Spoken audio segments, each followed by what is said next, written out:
with its updated laser autofocus, new color spectrum sensor, and an f1.8 aperture. But the G4 isn't the only flagship to offer an amazing camera. When we reviewed the Galaxy S6 a couple of weeks ago, we said the device's 16 megapixel sensor and f1.9 aperture took some of the best pictures we've ever seen, propelling Samsung's phone to the top of the mobile photography charts. Both devices are equipped with high-end specs and some truly incredible cameras, but which one is better? That's what we're here to find out. The Galaxy S6's UI is simple, fast, and efficient. There are a plethora of settings and toggles to turn on and off, and a couple of cool shooting modes available that'll let you refocus an image after the shot, along with a powerful manual mode.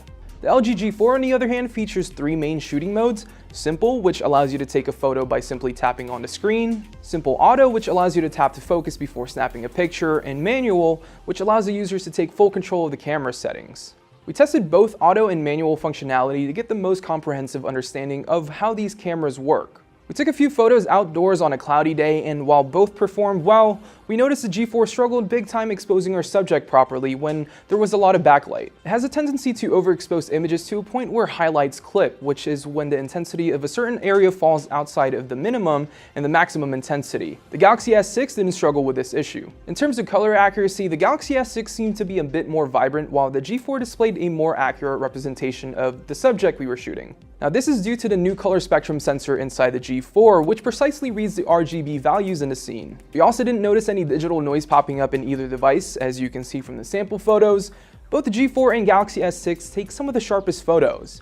The laser autofocus in the G4 is amazing and focused really quick. The Galaxy S6's focusing speed wasn't too far behind, though the Galaxy S6 also offers another neat autofocus trick, which automatically tracks your subject when you move the camera or when your subject moves, something that can be very handy if you have a rambunctious kid. Fortunately, we didn't notice any highlight clipping indoors, though we did notice some of the G4 shot had a tendency to overexpose, which caused the images to look flat and dull. There wasn't enough contrast in the images, and black had a tendency to fade. However, the G4 did do a better job handling auto white balance. Whites were white and didn't display the warm tint that the Galaxy S6 produced. However, the S6's images seemed to be a bit more detailed compared to the G4. I didn't like that the G4's photos looked over-processed. Fortunately, the Galaxy S6 toned down its photo processing, which resulted in great images, as you can see from the sample photos. One area both devices really shine is in their manual modes, which allows users to take complete control of the different camera settings. With the G4, you're able to change the shutter speed, ISO, focus, and white balance, which is in a Kelvin temperature value, but then you can also shoot in RAW, giving you more room to edit and post without the horrible compression and processing that a JPEG file gives you. The S6, meanwhile, only lets users change the focus, ISO, exposure values, and white balance, which came in its usual presets like tungsten, daylight, shade, and fluorescent. Unfortunately, the S6 doesn't let you change the shutter speed. Despite the difference in what you can actually tweak, I like that Samsung and LG allow you to experiment with different settings. However, I think LG has Samsung beat in this category. The G4's manual mode opens up a whole new world in mobile photography. Being able to tweak all the settings really does change the way you compose and shoot photos. When it comes to low-light photography, both devices come equipped with OIS to help prevent shaky shots. However, the G4 attempts to bring that to a whole new level. LG said it devised a new OIS system that is better than any other competing systems, including the one in the S6. We took a few photos inside our studio, and we actually didn't see that big of a difference between the two. In certain shots, the S6 would provide cleaner, less noisy results, and in others, the G4 would produce superior images. It's honestly a toss-up. Both devices struggled to focus during this test, so low-light performance between the two is about the same. The G4's new OIS system and f1.8 aperture didn't really wow us. We thought it performed exactly the same as the Galaxy S6's camera, and our sample photos show that there's not a huge difference between the two. When it comes to the front-facing camera, the Galaxy S6 features a 5 megapixel sensor with an ultra-wide-angle lens, while the LG G4 featured a higher 8 megapixel sensor. Now, despite the G4 not having an ultra-wide-angle lens like the Galaxy S6, the image quality we got with the LG G4 was better. The LG G4 shots were more contrasty, sharper, and they didn't lose as much quality when cropping in thanks to that bigger 8 megapixel sensor.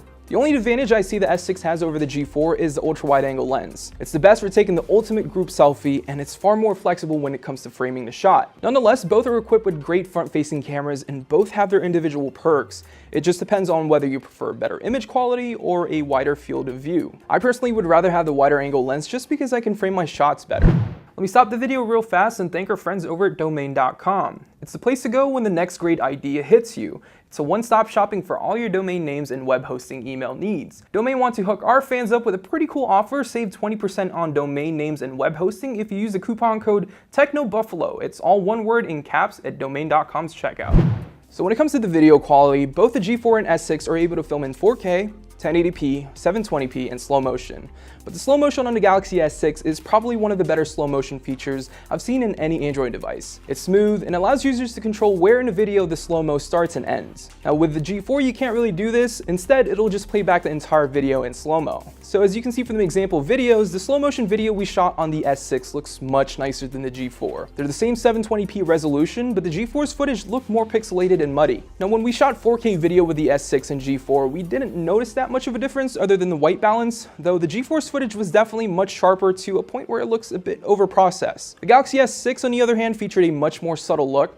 It wasn't overly sharpened like the G4, though it still suffered from that white balance issue we mentioned earlier. The G4's new 3-axis OIS system seemed to work great in 4K and much better in 1080p, while the S6 struggled a bit with 4K in terms of stabilizing the shot. However, bringing it down to 1080p, we noticed an improvement. With all the little quirks aside, the Galaxy S6 offered a slightly better video experience. Keyword, slightly. I enjoy having the better slow-mo feature, though LG seemed to do a much better job in terms of stabilizing shots, whether it was in 4K or 1080p. Now if LG could fix the overprocessed look in 4K and fix the muddy visuals in its slow-mo feature, I'd pick the G4 over the S6 since the G4 seems to be more stable in 4K and 1080p compared to the slightly shaky video on the S6. Overall, we found that the Galaxy S6 produced much better photos using auto mode while also offering better slow-mo videos. However, the LG G4 produced better photos using manual mode. Since LG gives its users the ability to have full control over the shutter speed, the G4 had a slight advantage over the S6 in this department. Samsung has done a really good job enhancing the user experience and quality of its camera over the past few years, and it's really hard to beat what the company's doing. LG has stepped up its camera game as well, but it still needs a few more tweaks in order to beat its more popular competitor. If you want to see a full gallery comparison between the Galaxy S6 and LG G4, make sure to check out the link below. And if you guys enjoy this video, make sure to give it a thumbs up, and we will see you guys in the next one.